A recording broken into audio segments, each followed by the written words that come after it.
Hey guys, I thought I could show you guys one of my favorite meals that I've been making recently with high protein, low sugar, and high fiber. My whole family doesn't eat this, but I do, and I think it's good.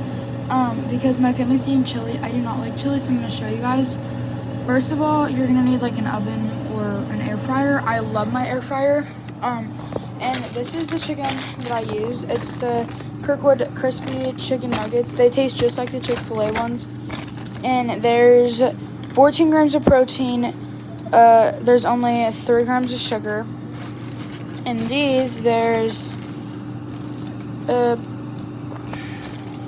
grams of protein, 2 grams of fiber, and 0 grams of sugar.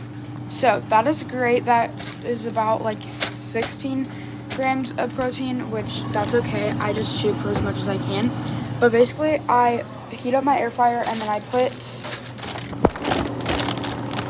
like 5 or 6 of these in there, and then I just put like a handful or 2 of fries in there, and I let those cook.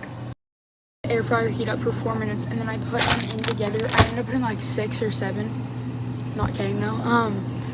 Chicken strips, and then they were like both empty, so I just emptied them. But then I put them in for 3 minutes, and then I like shake it, and then I put it in for another 2. But yeah. I make a macaroni and cheese cup. I use the Kraft ones. These ones are my favorite. If you wanted more protein or like better mac and cheese, I would use Annie's or Goodles, but this is all I have. And this has 7 grams of protein with 5 grams of sugar. It's 220 calories, so that's pretty good. So we are at 23 grams of protein, and we are at 5, 6, 7. We're at 7 grams of sugar, so this is like a pretty good for you dinner. I love salt, so I pull it out, shake them, and then I just put some salt in them, and then put it back in for 2 minutes. What you do is just depends, but I put a couple chicken tenders and fries at the bottom. And then I add mac and cheese on top.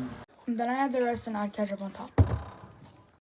It was so good, and I'm so full, but it ended up being 23 grams of protein, 10 grams of sugar, and 7 grams of fiber with like about 300 calories, which definitely could have been better, but it was still really good, and I'll call it a success. But yeah, that's my little recipe, and you could definitely substitute everything for something like healthier, but that's just kind of what I was working with at home. But bye guys.